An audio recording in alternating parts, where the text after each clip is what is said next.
বন্ধুরা, আমি এখন চলে এসেছি বহু ইতিহাসের সাক্ষ্য বহনকারী সেই বহু পুরনো হেতমপুর রাজবাড়ি দেখার জন্য, যেটা আপনার রয়েছে দুবরাজপুরে।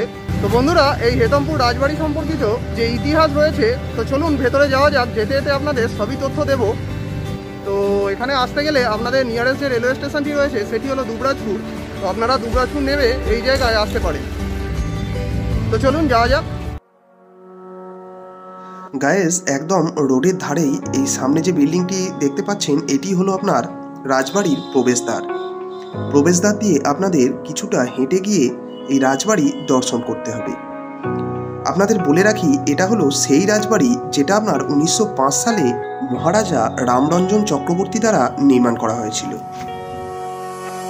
বর্তমানে এই রাজবাড়ির কিছু অংশ আপনার স্কুল কলেজে পরিণত হয়েছে। এখানে যে স্কুলটি রয়েছে সেটি আপনার দেব পাবলিক স্কুল নামে পরিচিত।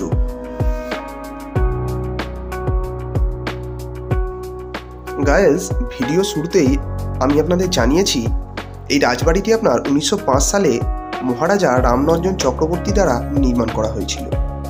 এর ইতিহাস জানতে হলে আমাদের চলে যেতে হবে আজ থেকে 100 থেকে 150 বছর আগে, যখন ছিল এখানে ব্রিটিশ শাসনকাল।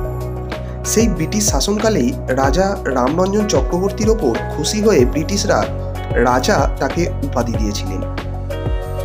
রাজা উপাধি পাওয়ার পর তিনি এই স্থানে অর্থাৎ এই হেতমপুরে এই রাজবাড়িটি নির্মাণ করেন। এই রাজবাড়িটি আপনার হেতমপুর রাজবাড়ি বা হেতমপুর হাজারদুয়ারি নামেও পরিচিত। এখানে আপনার টোটাল 999টি দরজা দেখতে পাবেন। এরও রয়েছে একটি বিশেষ কারণ। এই হেতমপুর হাজারদুয়ারিতে 999টি দরজা রাখার মূল কারণ যেটি হলো, মুর্শিদাবাদের হাজারদুয়ারিতে আপনারা মোট 1000টি দরজা দেখতে পাবেন। সেই রাজবাড়িটি তৈরি হয়েছিল এরও আগে। তো সেই রাজবাড়ির সম্মান রক্ষার্থে এখানে একটি দরজা কম করে 999টি দরজা রেখে এর নাম দেওয়া হয়েছিল হেতমপুর হাজারদুয়ারি। তো চলুন এবার রাজবাড়ির ওপরের দিকে যাওয়া যাক এবং ওপরে কি কি রয়েছে আপনাদের একটু ঘুরে দেখাই।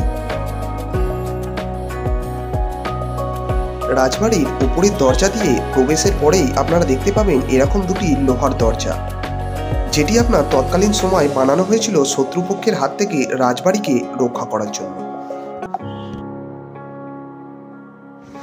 আপনারা অনেকেই হয়তো জানেন না, তৎকালীন সময় চারণ কবি মুকুন্দ দাস এবং বিদ্রোহী কবি কাজী নজরুল ইসলাম এই হেতমপুর রাজবাড়িতে এসেই আত্মগোপন করেছিলেন। আরেকটি কথা বলে রাখি আপনাদের, 1947 সালে প্রথম যখন আমাদের ভারত স্বাধীন হয়, তখন এই বীরভূম জেলার মধ্যে বিশ্বরঞ্জন চক্রবর্তী এই রাজবাড়ির প্রাঙ্গণে প্রথম পতাকা উত্তোলন করেছিলেন।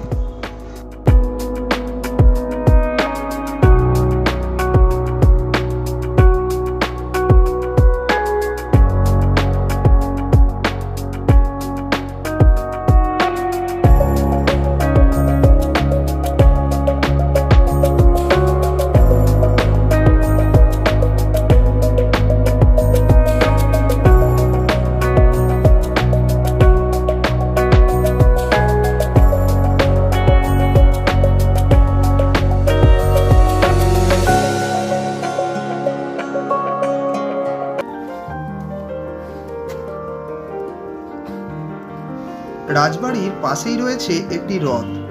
এই লোকমুখে শুনলাম তৎকালীন সময় রাজা এবং রানী প্রায়শই বের হতেন এই রথে করে তাদের কার্যের জন্য। এখনো বন্ধুরা রথের সময় এই রথকে বের করা হয়। তো আপনারা এই রথটিও দেখে নিন। বন্ধুরা, আপনারা চাইলে একদিনের ট্রিপে এই হেতমপুর রাজবাড়ি এবং সঙ্গে গড় জঙ্গল দেখে নিতে পারেন। তো আপনারা যদি চান দুদিনের ট্রিপ করবেন, তো আমি আমার আগের ভিডিওয় যে যে জায়গাগুলি দুদিনের ট্রিপে কভার করেছি এবং তার সঙ্গে এই হেতমপুর রাজবাড়ি, সেগুলো দেখতে হলে আমার ডেসক্রিপশানে লিঙ্ক দিয়ে রাখলাম, আপনারা চেক আউট করে নেবেন।